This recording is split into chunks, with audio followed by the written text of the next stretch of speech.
welcome back to this section of the course. We are going to discuss arc lengths of circles in this section. So, how do we find them? If we go back, if we go back to the origin of radians, we said that we have the length of the arc divided by r, which is the definition of angle in radians.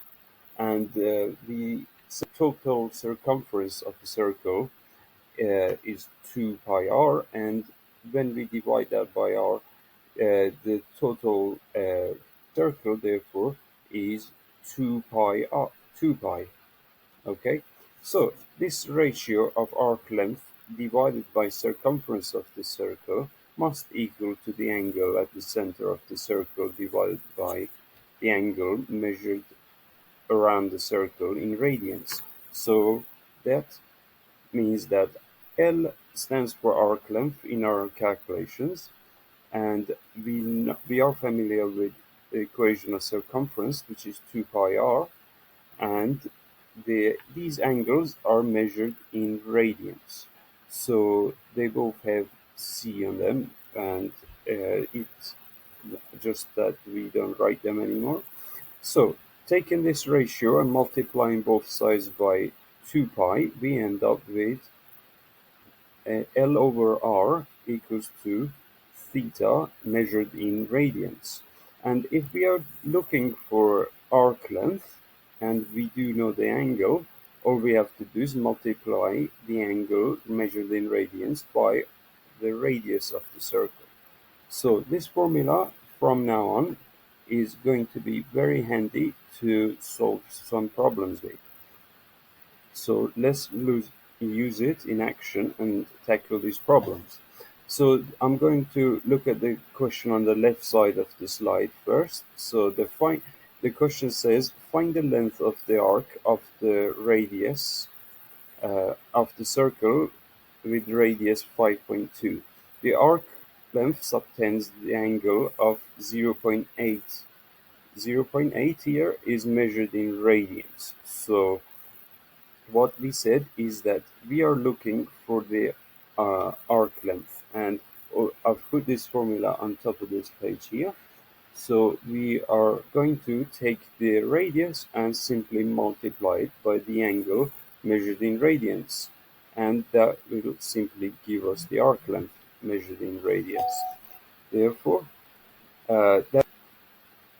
okay, so the arc AB, looking at the next example, the arc AB of a circle with center 0 subtends the angle of theta at O.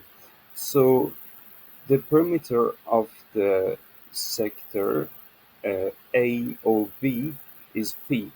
It's now asked is P. This question is quite abstract. We are not given any numbers, but we are asked to express R, the radius of the circle, in terms of the perimeter of the sector and the angle theta. Okay, so first of all, we have to come up with the definition of perimeter. And in this case, the perimeter is has these two radii and the arc length included in it. Therefore, perimeter is made up of 2r, 2 times r, or r plus r, simplified as 2r, plus the arc length. Now the arc length is simply, uh, we can replace that with radius of the circle multiplied with the angle at the center. Okay, so this is the definition of perimeter. Now, if we factorize this definition, we want to make r the subject of this formula. P equals to 2r plus r theta. So we can factorize r out of that and have 2 plus theta there. And to make r the subject of this formula here, therefore, we can divide both sides of this equation by 2 p, well, 2 plus theta. Therefore, and we will have P over 2 plus theta.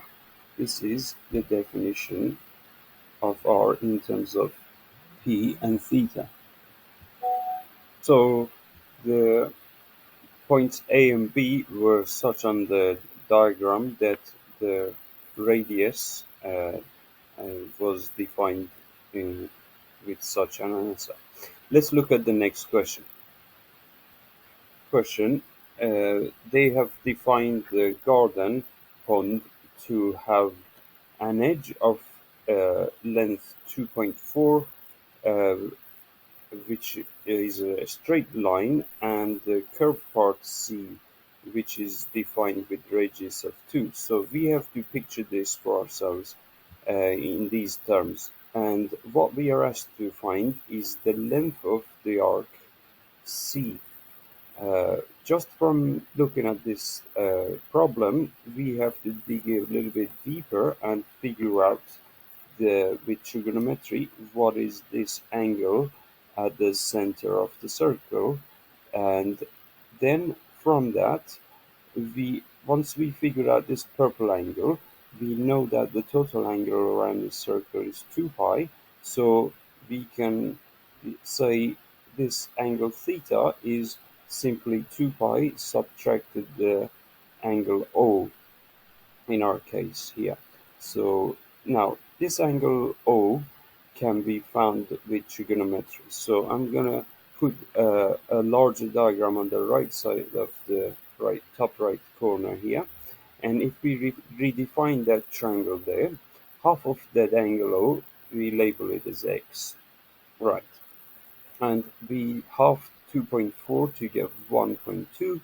And with trigonometry, we have the uh, opposite side of this angle x and the hypotenuse. So opposite divided by hypotenuse is sine ratio. So sine of angle x is this ratio here. Make sure when you calculate this with your calculator is in radians. There should be a little R on top of your calculator screen. Otherwise, you press Shift and go to your setting mode and make sure you find out how to put your calculator in radians. Once we've done that, what we need to do is we substituted the value of 1.2 and 2 into the formula, and we need to take inverse sine of 0.6, which is 0.6435 to 4 decimal places measured in radians. Now we need to double that because our angle is double that. Uh, we have two lots of x. We divided that into half to get a right angle triangle. Now we go back to the larger triangle, which is got an angle of 1.28, and we said that to calculate the arc length C, we first of all, to figure out the angle theta, we need to subtract that what we found in here from 2 pi. So angle theta, once you put that in your calculator, you get 4.99. And finally, we are going to calculate length C itself. So length, as you remember from a couple of slides ago, is radius of a circle multiplied by angle measured in radians. Therefore, we're going to take r, which is 2, and multiply it by 4.99, and we'll end up with arc length of 9.99. Okay, so this was the last example for this section of the course. I'll see you in the next section.